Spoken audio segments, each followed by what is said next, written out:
그래서 유방이라는 사람한테 이 정권을 넘기면서 한이라고 하는 왕조가 들어서게 됩니다.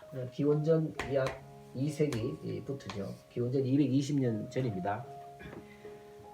그래서 한나라, 그러니까 이 진시황은 전국시대의 이 혼란스러움을 묶어서 한나라에 그냥 인수인계시키 주는 거예요. 그래서 한나라가 들어서서 이렇게 보니까 진시황이 해놓은 업적을 이렇게 보고 이래 해보니까 이제 뭐가 문제냐 이렇게 생각해서 새로운 정치를 펴나가는 문화를 펴는 거죠.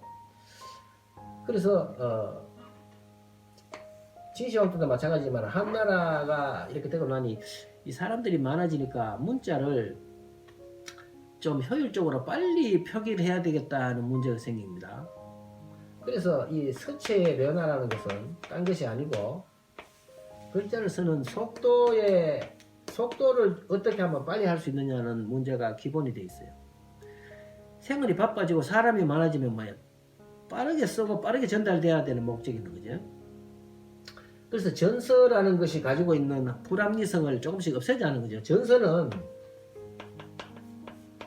상형 문자이기 때문에 그림 같아서 쓰는데 시간이 오래 걸려. 왜? 그림과 같고 획이 많아서 꾸불꾸불하고 복잡다는 거죠. 자, 한 예를 들겠습니다. 목숨 숫자를 쓰는데 완전한 목숨 숫자를 쓰려고 하면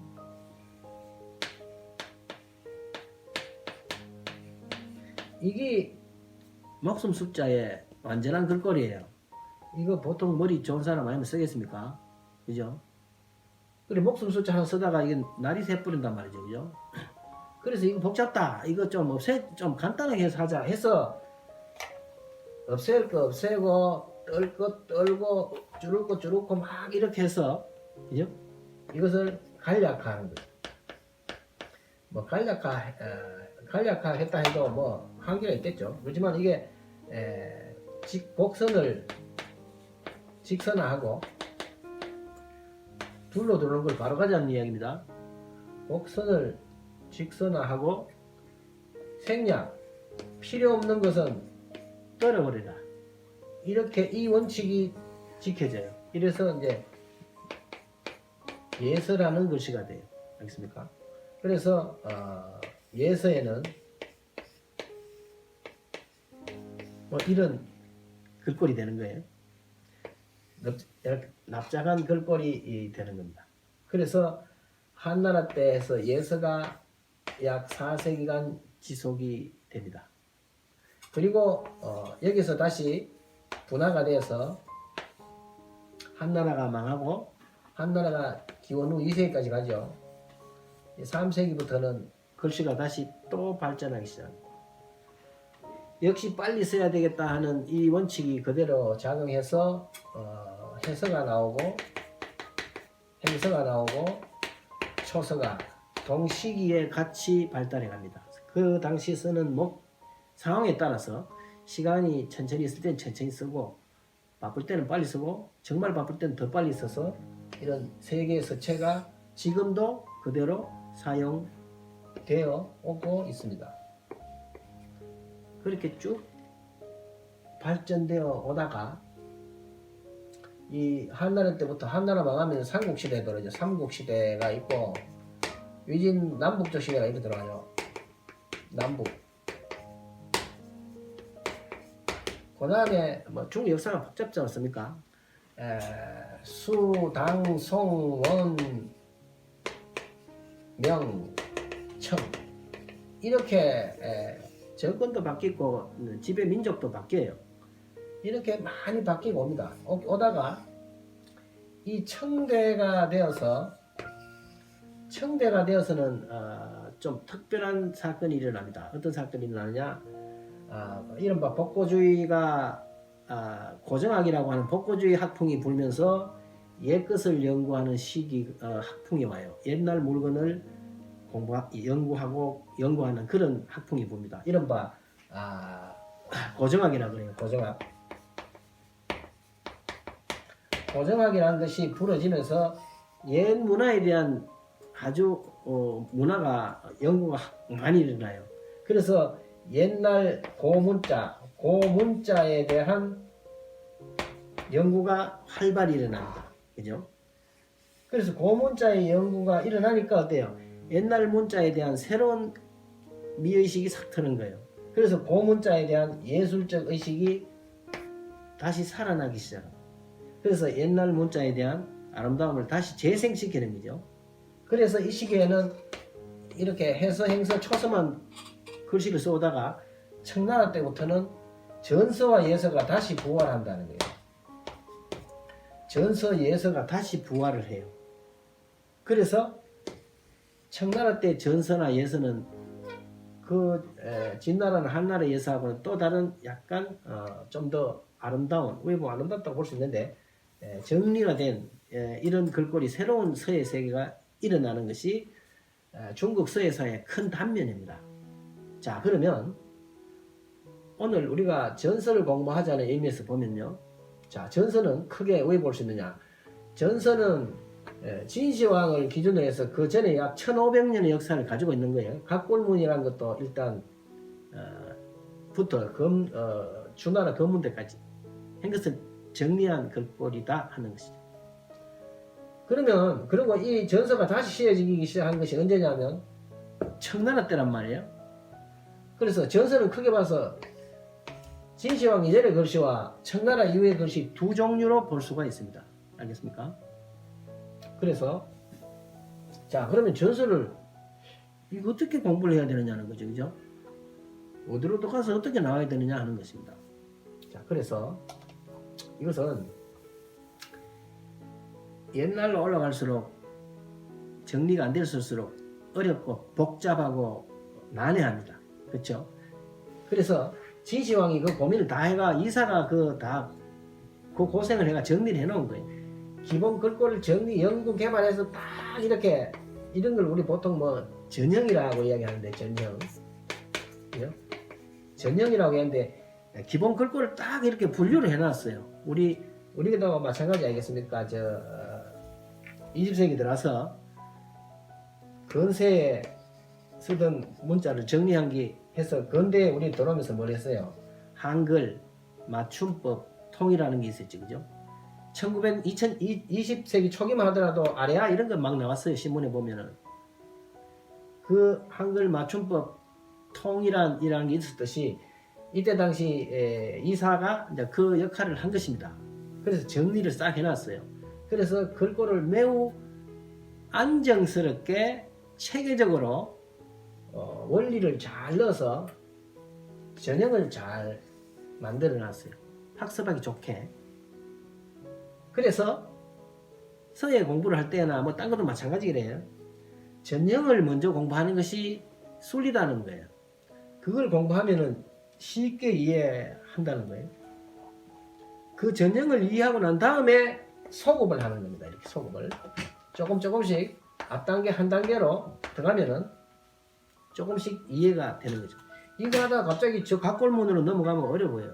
그죠? 그러니까 전형을 먼저 공부하고 조금씩 시대를 거슬러 올라가서 공부하는 것이 가장 순리의 학습 방법입니다. 이거는 전서뿐만 아니고 모든 서체에 통하는 것입니다. 자, 그래서 전서를 공부할 때는 일단 진시황 때 정리되어 있는 이 글꼴을 일단 공부하는 것이 1. 그러니까 뭡니까? 1. 진전을 공부하라는 거예요. 진전을 공부하고 두 번째는 역사를 거슬러서 이렇게 올라가는 수죠. 그 다음에 뭐예요? 거슬러 올라가면 여기 뭐 나옵니까? 거슬러 올라가면은 주나라 때 글씨죠. 이른바 대전을 공부하라는 거죠. 대전도 되도록이면 여기서 가까운 순으로 이렇게 올라가는 거죠.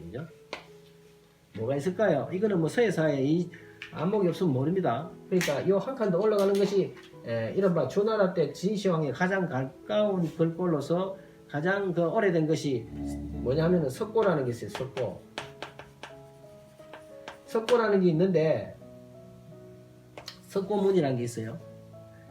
그 석고를 공부를 하는 거죠. 그 다음에 또 좀 올라가면 이제 주나라 때 이제 서주시대 때 나오는 글꼴들이 종정문이 엄청 많습니다. 건문이 많이 있어요. 수천 개 됩니다. 수정이 되는데 그 많은 것 중에 뭘 써야 되느냐? 그때는 시기적으로도 문제이지만은 그 글씨의 아름다움을 보는 거죠. 아름다움. 그래서 뭐 그 앞에는 모공정이니 산시반이니 하는 이런 대표적인 것이 이제 나오기도 해요. 자, 그래서 진전을 먼저 공부를 하고 소읍에서 석고를 거쳐서 서주시대 건물인 모공, 산시반 이런 특정한 글꼴을 공부해 나가는 방법이 하나 있어요. 그러니까 진전과 소전을 먼저 일로 하고 대전을 이로 하는 겁니다. 그 다음에 여기서 뒤로 소급하는 방법이 있죠. 뒤로 소급한다는 것은 청나라 때 전설을 공부하는 거예요. 청나라 때 많은 학자들이 연구해 놓은 전설을 서예가들이 쓴 게 있어요. 그 많은 전설들이 있습니다. 그래서 청나라 때 전설을 공부를 하는 거예요. 청나라 때 전설. 여기서는 뭐 청나라 때는 뭐 선후 관계가 별로 뭐 의미는 있는 건 아닙니다. 대체로 뭐 대표적인 청대 전서가의 대표적인 필적들을 공부를 해 나가는 거죠. 그거는 이제 개인 이름 순위 되겠습니다만은 대체로 청나라의 대표적인 그 전설을 예술적으로 한 사람이 이제 등완백, 그 다음에 뭐 서삼경, 조지겸, 오희재, 오창석 뭐 이런 사람들이 있어요. 뭐 이런 다 구체적으로 지금 배열하지 않겠습니다. 이런 전설을 잘 쓴 사람들의 필적을 보고 공부를 하는 거예요. 그래서 전서학습은 첫째로 진전을 학습하고 거꾸로 석고 종정으로 올라가고 뒤로는 청대로 와서 청대의 전서의 작가들의 글꼴을 공부하는 것이 전서학습의 큰 세 단계라고 볼 수가 있습니다. 그래서 일단 전서학습은 진전을 공부를 하는데, 자, 진전 중에서도 무엇을 해야 되냐 하는 것이 있겠죠. 진나라 때 필적이 지금 남아있는 게 더러 많이 있습니다. 많이 있는데 제일 중요한 거는 아까 이야기했던 7개 각석 중에서 석각 중에서 지금 남아있는 게 7개 중에서 다 없어지고 2개만 남아있어요. 2개. 그것도 막 깨지고 부사지고 글자 남은 건 몇 개 안 돼요. 그렇지만 옛날에 탁본을 해놓은 게 좀 남아있어서 그나마 전해져 있는 글자 수가 조금 있습니다. 그래서 그때 자료를 제1로 삼습니다. 석각 자료를. 거기 뭐냐면은 태산각석 하고 낭야대 각석이에요.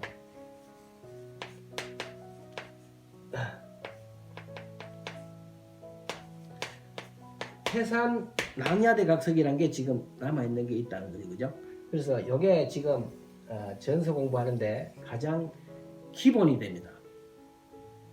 필방에 가시면 돛집을 쭉 보시면 책 꺼져난 데 있죠. 제일 위에 보면 진 이렇게 써놓고 나라 이름 써놓고 태산각석 이렇게 해놨습니다. 태산 요거는 뭐 둘 다 짧은 것이라서 태산각석, 낭야대각석 같이 다루는 경우가 많아요. 네? 그래서 일단은 전서학습의 가장 기본은 이 법첩을 쓰는 것이다. 이렇게 일단 생각하시면 되고요. 하여튼 이 글꼴을 공부를 해 나가면서 전서의 출발을 삼습니다. 해서 나중에 이 법첩을 쓰고 난 다음에는 이쪽으로 올라가든지 내려가든지 그 두 방법을 취하게 될 것입니다. 다만 서예 학습을 하면서 수준이 많겠죠. 완전히 초보도 있을 수 있고 난 글씨를 전서 공부한 지가 20년 됐는데 이런 사람도 있을 것이에요. 근데 제가 이 태산각석만 붙들고 뭐 몇 달 쓰고 있으면 좀 심심할 겁니다. 그죠? 초보자들은 모르겠지만. 그래서 제가 태산각석하고 요 앞에 있는 이른바 뭐 석고 있죠. 석고문하고 태산각석하고 요 뒤에 있는 요 청대의 작가들 중에 특히 뭐 여러 사람 있지만 오창석이 가장 뭐 보편적입니다. 제일 알려진 작가고 해서 오창석의 필적 이 세 가지를 동시에 써내려가겠습니다. 할 테니까 여러분들이 뭐 그 학습하시는 수준에 따라서 한번 관련해서 살펴보면 좋겠죠. 초보인 경우는 막 이 세 가지를 같이 막 따라 쓰고 하면은 별로 좋지 않습니다. 좀 어느 정도 경륜이 있는 사람은 이렇게 같이 이렇게 써도 되겠지만 초보인 사람이 이 세 가지를 막 시대적으로 많이 들어있는 서로 조금 다른 글꼴을 학습을 같이 하게 되면은 이게 막 그야말로 막 짬뽕이 돼가지고 막 섞여가지고 이상한 글씨가 돼요. 그래서 되도록이면 글씨를 쓰는 그 자기의 위치와 수준을 헤아려서 태산각석을 이해하고 난 연후에 이렇게 가든지 이렇게 같이 가는 게 하는데 이게 되지 않고 왔다 갔다 하게 되면 혼돈스러워서 오히려 글씨를 망치게 되는 수가 많습니다. 아시겠어요? 우리가 이 음식하고 한번 생각해보세요. 음식이 놓여졌다 해서 이것도 먹고 싶고 저것도 먹고 싶고 이것도 먹고 싶고 막 먹다가 보면 배탈 나는 거예요. 그죠? 그래서 음식도 이 음식은 이렇게 먹고 이걸 먼저 먹고 이렇게 하겠죠. 그죠? 뭐 애들이 먹는 음식, 어른이 먹는 음식 뭐 다르지 않습니까? 그래서 그걸 잘 살펴서 하듯이 서예도 그게 필요해요. 그래서 태산각석을 가장 밑바닥에 깔아놓고 이해를 한 다음에 조금씩 변화를 하고 변화한 쪽으로 공부를 하는 것이 좋습니다.